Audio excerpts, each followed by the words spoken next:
আপনাকে আমরা বলে দিয়ে গেলাম, আমি পরিষ্কারভাবে বলে দিয়ে গেলাম, এই রাজ্যে আমরা শপথ নিয়েছি গুন্ডা মাফিয়া তোলাবাজ লাল চুল কানে দুল একটারও জেলের বাইরে থাকবে না। শুধু তাই নয়, এই সেশনে বিল আসছে আমার দপ্তর, স্বরাষ্ট্র দপ্তর। অনেকেই ভাবছেন 2 মাস থাকলাম তারপরে আইনি লড়াই করে জামিনে বেরিয়ে এলাম। এই সেশনে বিয়ে কমিটি অনুমোদন দিলে শেষ দিনে বিল আসছে সম্পত্তিও বাজেয়াপ্ত করব। সম্পত্তি বাজেয়াপ্ত করব, সম্পত্তি অকশন করব। ওই আমতলা হরিশ মুখার্জি হরিশ চ্যাটার্জি রোডের ওই প্রাসাদ গুলোতে কলকাতার রাস্তায় রাত্রিবেলা ফ্লাইওভারের নিচে যারা থাকে তাদেরকে রাখাবো।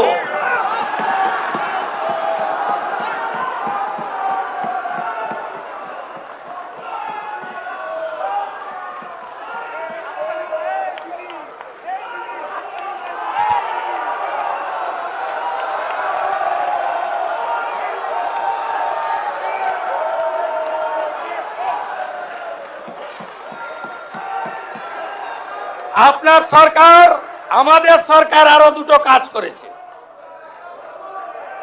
2টো কমিশন তৈরি হয়েছে, ক্যাবিনেট অনুমোদন দিয়েছে।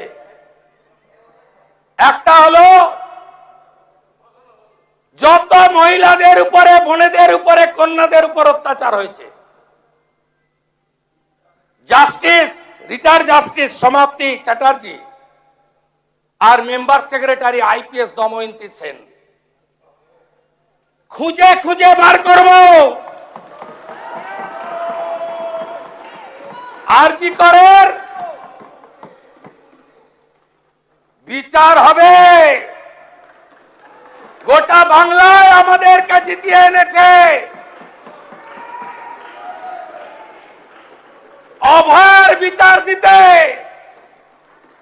3টে আইপিএস কে সাসপেন্ড করেছি, সন্দীপ ঘোষাদের তাড়িয়েছি, বাকি যা আছে পরিষ্কার করব।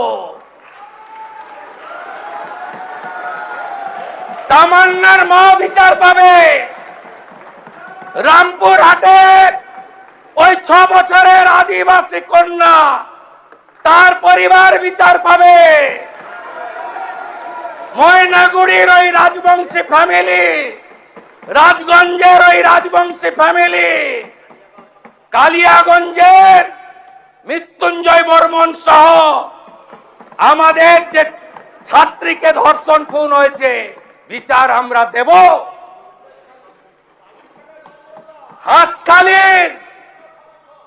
হাঁসখালির নমসূত্র পরিবার, কামদুনি থেকে Kasba law college, zero tolerance, zero tolerance. HRBC অফিসে কমিশনের কার্যালয়, তার টার্মস অ্যান্ড রেফারেন্স তৈরি হয়ে গেছে।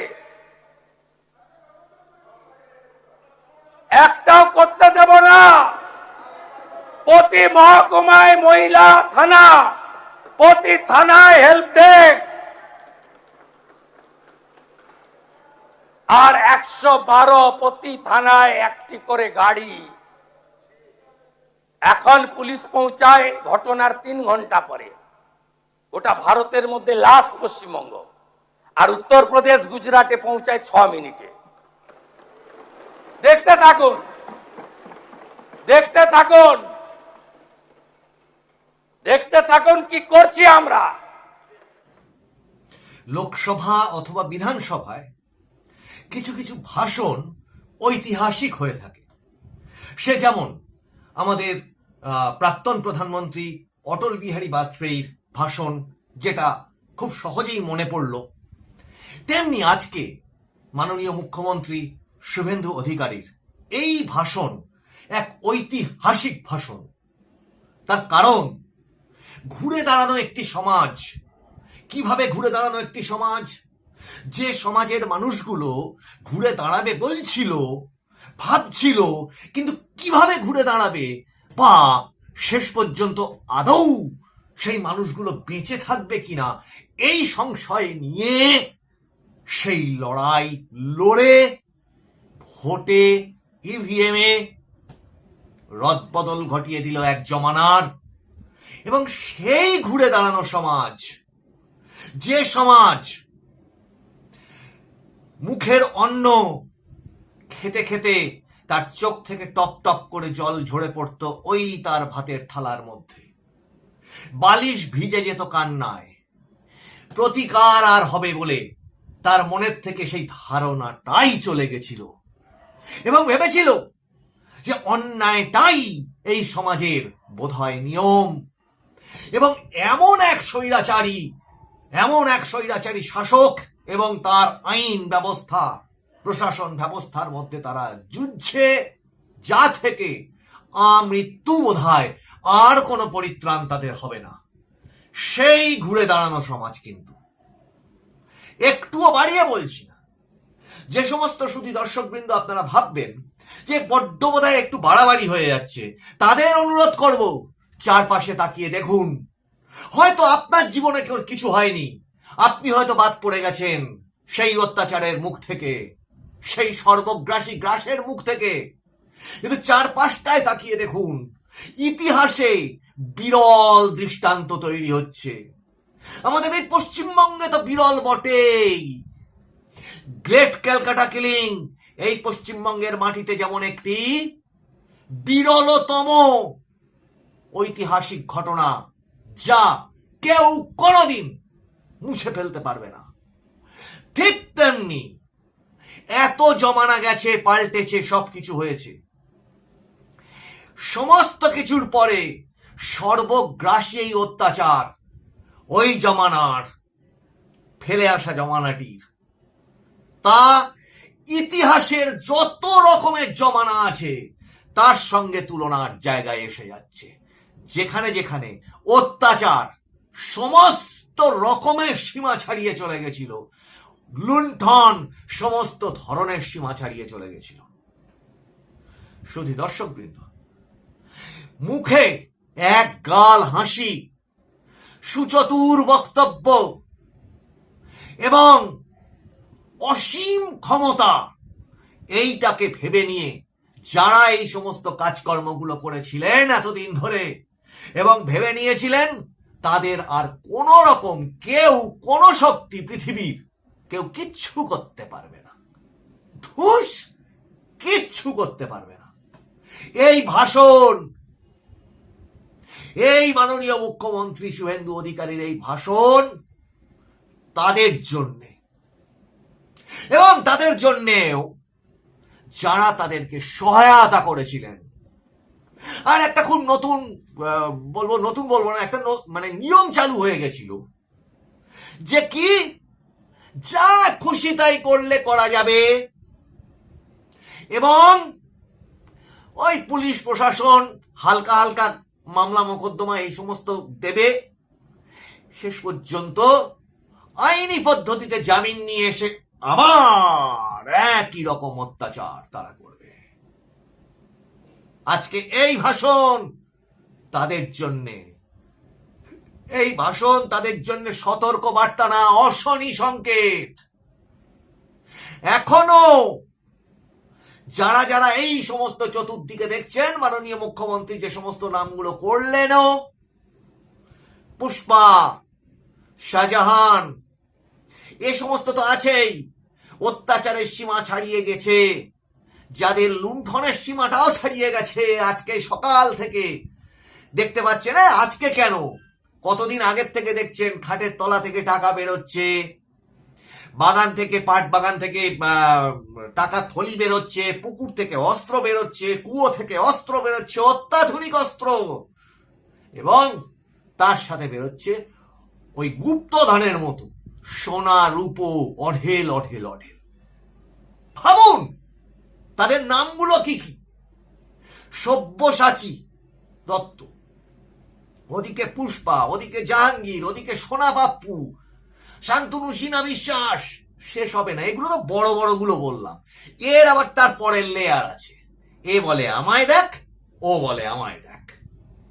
সেই ছাড়গুলো হবে না। মাননীয় মুখ্যমন্ত্রী সেটা বলে দিলেন যে শুধু ওতেই শেষ না, আইনি পদ্ধতিতে জামিন নিয়ে বেরিয়ে এসে আবার অত্যাচার করব, গলা টিপে ধরবো, আর হবে না। সে পদ্ধতিও এই অধিবেশনেই, আমি এই আগের এপিসোডগুলোতে বলেছিলাম এই ঘটনাগুলো।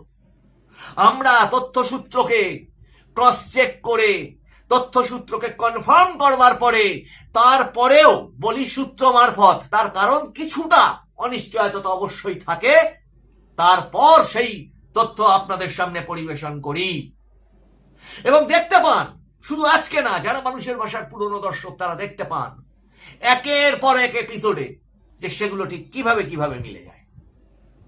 ঠিক এই ঘটনাটাও বলেছিলাম। আর তার সাথে অনেকদিন আগে থেকে বলছি দুটো কমিশনের কথা, যেটা মাননীয় মুখ্যমন্ত্রী শুভেন্দু অধিকারী দক্ষিণ 24 পরগনা সফরে গিয়ে সেখান থেকে তিনি ঘোষণা করেছিলেন দুটো কমিশনের কথা।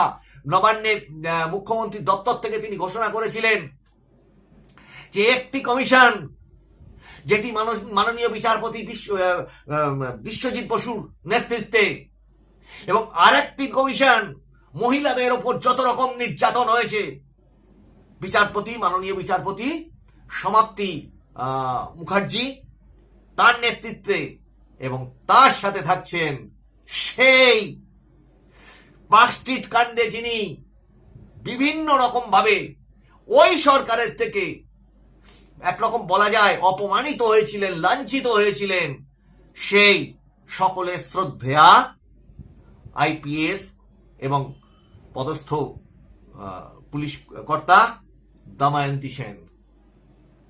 কিন্তু এখানে ব্যাপারটা শেষ নয়। শুধু দর্শক বৃন্দ, এই এপিসোডটা এই কারণে আপনাদের সামনে নিয়ে আসছি যে ঈশ্বর সুযোগ দেয় জমানা পরিবর্তনের পর যে নতুন সরকার আসে, সেই নতুন সরকারের যে সদিচ্ছার জায়গাটা, সেই সদিচ্ছার জায়গাটার জন্য মানুষ তাকিয়ে থাকে। আইন হচ্ছে বইতে লেখা থাকে, আইন ব্যবস্থা, কোর্ট আদালত, পুলিশি সিস্টেম, অ্যাডমিনিস্ট্রেশন, এগুলো সব একটা ব্যবস্থা। এবং সেই আইন যখন হয়, আইন যখন মানে নতুন আইন তৈরি হয়, বা যে আইন অলরেডি আছে, একটি সরকার সেই আইনকে প্রয়োগ করে যখন সমাজে, তখন হয় সেটা আইনের শাসন। এখন এই যে সরকারের যে সদিচ্ছা, যেখানে সে প্রথম দিন থেকে শুধু না, ভোটের প্রচারের থেকে বলা হচ্ছিল এই যে রাজনৈতিক দল বিজেপি এই মুহূর্তে শাসন ক্ষমতায়, তাদের মূল লক্ষ্যের জায়গা একটা, রাষ্ট্রবাদ সর্বোপরি, দেশ আগে, আর আইনের শাসন, শাসকের আইন নয়। এখন এই আইনের শাসন যেখানে সমাজে প্রতিষ্ঠিত করবার জায়গাটা, সেইখানে কিন্তু জনগণের একটা ভূমিকা থাকে। মার্জনা করবেন, আপনারা কমেন্টে লিখুন আমি যদি ভুল বলি। সেটা কি? এত দিনকার অত্যাচার, এত যে দেখতে পাচ্ছি চতুর্দিকে বিভিন্ন নেতা, বিভিন্ন রকমের গুন্ডা মস্তান, তোলাবাজ, সিন্ডিকেট রাজ, তার নেতা, এই সমস্ত সব ধরা পড়ছে, অ্যারেস্ট হচ্ছে।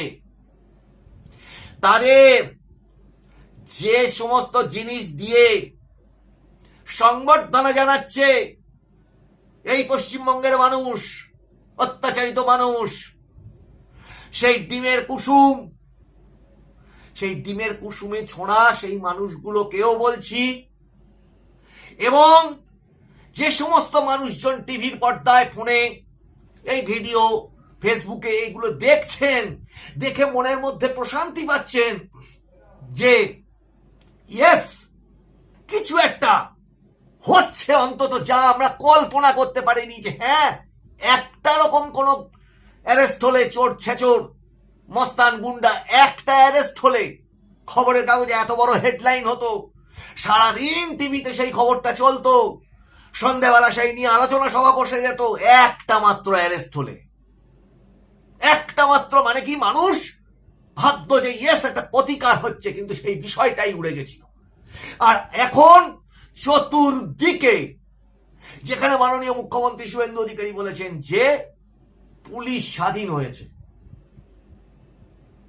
পুলিশকে বন্দী করে রাখা হয়েছিল, এখন সেই যে কি বলবো মনোবল পুলিশি সিস্টেমের, সেটা অত্যন্ত জরুরি একটি সুস্থ সমাজের পক্ষে।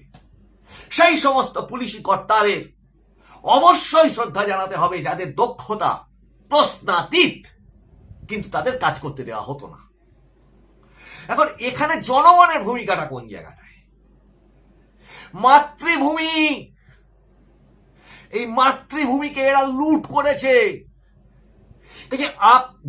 যে ভাবছেন যে ঠিক আছে হচ্ছে তো, এই ঠিক আছে হচ্ছে তো করে তো এই 15টা বছর শুধু না, ওই 49 বছরের 34+15 আরো যদি পিছিয়ে যান কংগ্রেস আমল, যত যত বছর তত তত বছরের এই নিঃশব্দ থাকা, চুপ করে থাকা, আচ্ছা ঠিক আছে দেখা যাবে, এই করেই কিন্তু মস্তান রাজ, সিন্ডিকেট রাজ, দুর্নীতি, স্বৈরাচার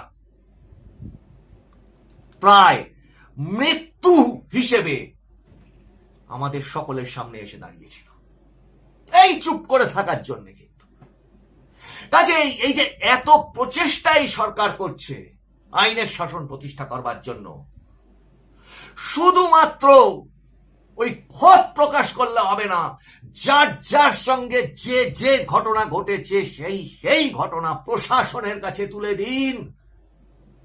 আজকে তো এই সমাজ, আজকে একটি সোনার বাংলার সরকার তৈরি হয়েছে, যেখানে স্বয়ং মুখ্যমন্ত্রী থেকে তার সমস্ত বিধায়ক বর্গ, সেই রাজনৈতিক দলটি এবং কেন্দ্রীয় সরকারে ক্ষমতায় থাকা সেই একই রাজনৈতিক দলের প্রধানমন্ত্রী থেকে স্বরাষ্ট্রমন্ত্রী থেকে শুরু করে সমস্ত আপামর নেতৃত্ব বলছেন আইনের শাসনটা প্রতিষ্ঠিত হোক, অনুপ্রবেশকারী হটাও, দেশের মানুষের মুখে অন্ন আসুক। এমন এক নজিরবিহীন বাজেট পেশ হয়েছে গতকাল। সেই বাজেট যাকে সমালোচনা করবার এতটুকু ছিদ্র খুঁজে পাচ্ছে না কঠোর সমালোচকরাও। তাহলে সেই যে সুযোগটাতে আজকে যদি কোনো মানুষ পিছিয়ে থাকে, আচ্ছা ঠিক আছে ও তো হচ্ছে, সরকার তো করবে, কার কার সাথে কি কি ঘটনা ঘটেছে সেই সমস্ত গুলোকে তুলে ধরুন থানায়, প্রশাসনের কাছে, কমিশনের কাছে। একজনও যেন ছাড় না পায়, যেটা মাননীয় মুখ্যমন্ত্রী আজকে ঘোষণাই করলেন, এর আগেও করেছেন, খুঁজে খুঁজে হিসাব হবে। ইয়েস, খুঁজে খুঁজে হিসাব করতে হয়।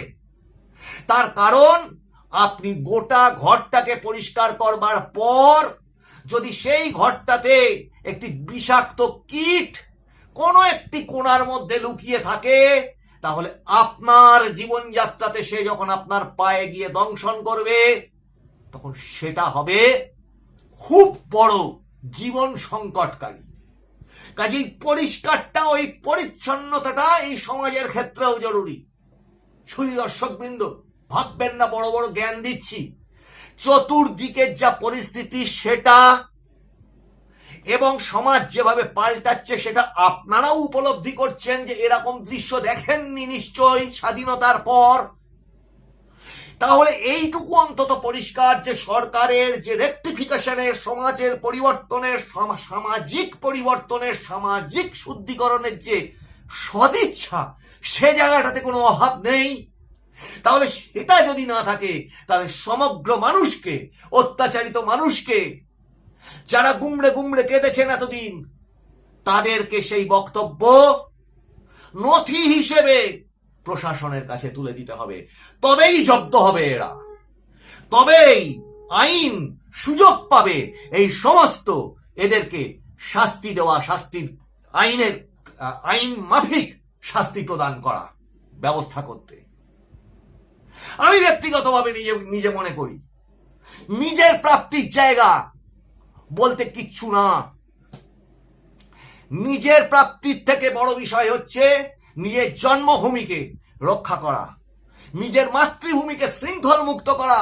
যারা ভাবছেন ভোট হয়ে গেছে, সব মিটে গেছে, নো, প্রচুর জায়গা আছে যেখানে এই সমস্ত এই লুটেরা, অত্যাচারীরা লুকিয়ে আছে এবং আবার নতুন করে যাতে অত্যাচার করা যায় তার প্ল্যানিং করছে। তাদের যেন আর সুযোগ দেবেন না।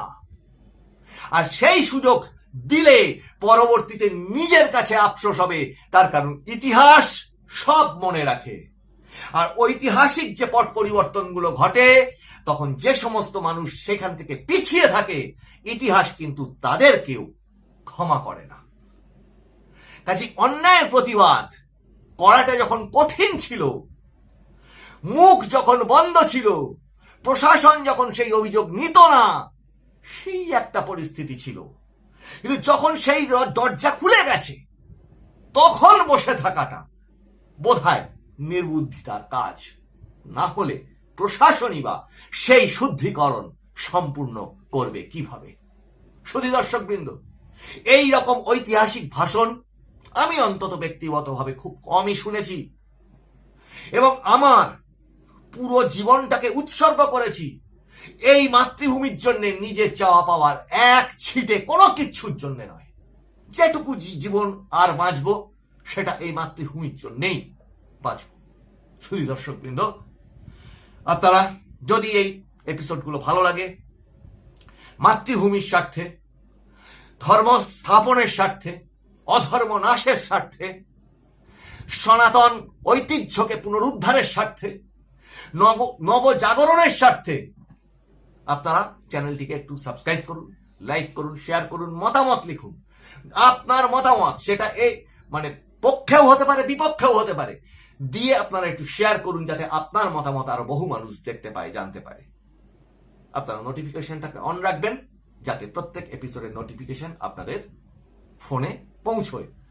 আগামী দিনে গ্রাউন্ড জিরো থেকে বা গ্রাউন্ড লেভেল থেকে বহু তথ্যবহুল সাক্ষাৎকার এবং এপিসোড নিয়ে আপনাদের সামনে আসছি। কাজেই আবার বলছি, সাবস্ক্রাইবটা করতে ভুলবেন না। আপনাদের সঙ্গে দেখা হবে আবার সামনের এপিসোডে। আপনারা নজর রাখুন মানুষের ভাষার পর্দায়, কারণ মানুষের ভাষা সবার মনের কথা বলে। বন্দে মাতরম।